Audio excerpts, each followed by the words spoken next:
The most successful entrepreneurs do this daily. Do you?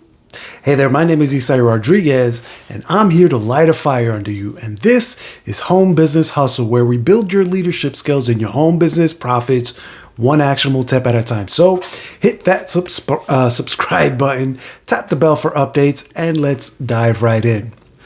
So today, we're diving deep into a topic that's going to light a fire under your entrepreneurial spirit, right?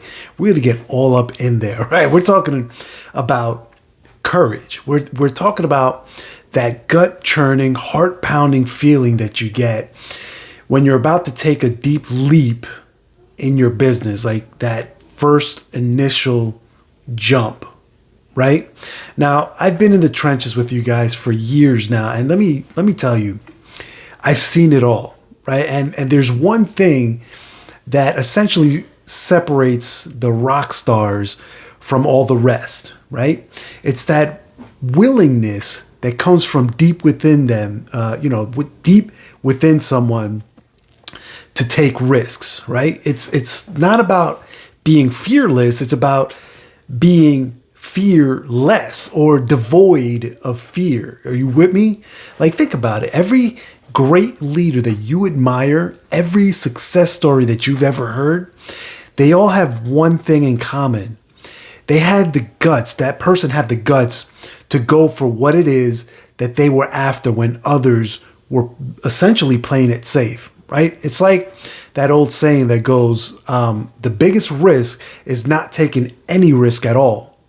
But here's the thing, and this might blow your mind, is that those who play it safe and those who take risks, they both feel equal fear, right? Like, think about that. Whether you're successful or not, you feel fear when you're about to do what it is that you're going to do, right? When you're going to take that initial jump. Just because you're successful, just because you have a big name, just because you've been around the block, for however many years, that fear never really goes away.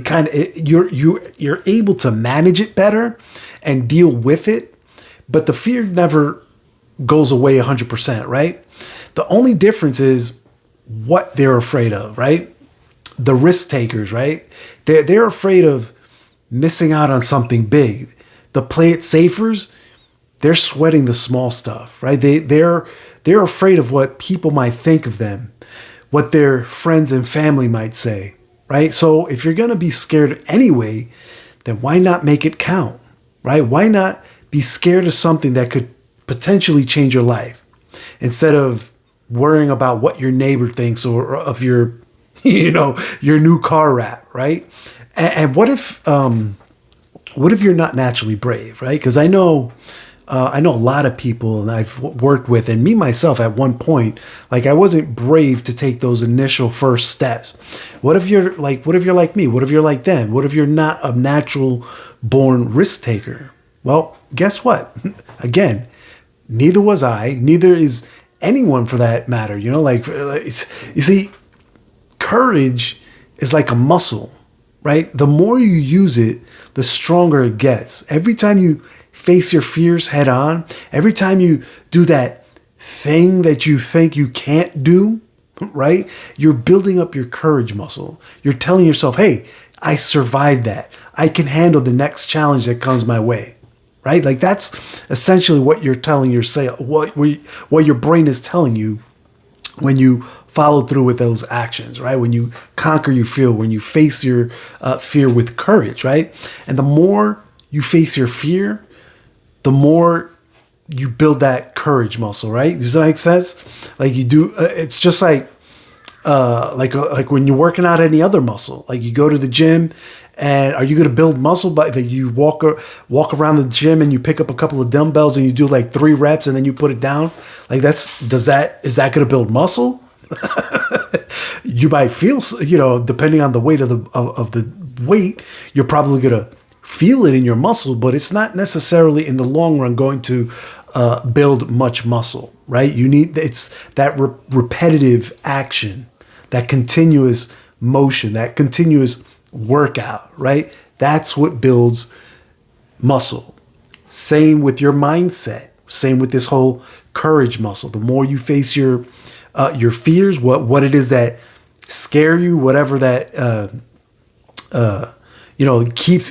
stops you dead in your tracks. The more you face that, the more you're working out that courage muscle. The easier it will get for you to deal with that situation, right? That thing, that whatever it is that has you in fear. So here's your homework, your mission, if you will. I want you to do something today that scares you. Think about something that like stops you in your tracks, something that you can't, you think to yourself like, man, I right now I can't do that. That's way too. I want you to find what that is. Maybe there's a few things, write them down then, right? But find that thing that scares you and do something about it today, whether, whatever that might be. It doesn't matter. Do it for the sake of your team. Do it for the sake of your business. Do it for the sake of your future, your family's future, right? Do that thing that you've been putting off because it makes your palms sweat, right? Maybe it's making that cold call to that big potential client, right? Maybe it's calling someone on what we call your chicken list, right? That right, a list of people that you would like to call, that you would like to talk to, but you're too chicken, to call them, right? Maybe it's finally launching that product that you've been tinkering with for months, right? Maybe you're working on, I don't know, whatever, a lead magnet or something like that, and you've been wanting to publish it, but you can't, right? Whatever that is. Maybe it's just getting out of your house, maybe, and just getting around people. Whatever it is for you, just do it. Don't think about it too much. Again, just do it. Because here's the truth, is that on the other side of that fear is like, that's where the magic happens, right? That's where growth happens. That's where success happens. So remember, the path to success isn't always going to be comfortable, right? Most comfortable, comfort or being comfortable, or the thought or like concept of being comfortable in business. First of all, that it doesn't exist. It's overrated, right? Comfort will never build an empire, right? You're not going to build an empire from your lazy boy. You know what I mean? Like, comfort never changed the world. Comfort never won any championships, right? Comfort never won a gold medal. So, you know what I mean? Like, that's what we're talking about here. So get uncomfortable, get courageous, right? And watch how your business and your life transforms. Okay, so there you have it, my friends. That is my pep talk for today. Now I want you to go out there and make it happen. I believe in you, because you have everything that you need to be a champion already inside you. It's already baked inside you. You just have to, again, grab the bull by the horns, get out there, face your fears, and become courageous. Work that courage muscle. All right. Anyway, if you found this episode helpful, if you found it inspiring, smash the subscribe button, tap that bell for updates. And if you have any questions, any topics you'd like to talk about, feel free to drop them down in the comments below. And if you have no idea where to start on your entrepreneurial journey, or if you're struggling to get your business off the ground, don't forget to follow the link in the description for access to my free masterclass training, where I show you how my team is putting together like all these tips, how they put them into action in order to build a successful home business, and how you can do the same too. All right, until the next time, I want you to stay legendary, and I'll catch you on the next episode. Take care now. Bye.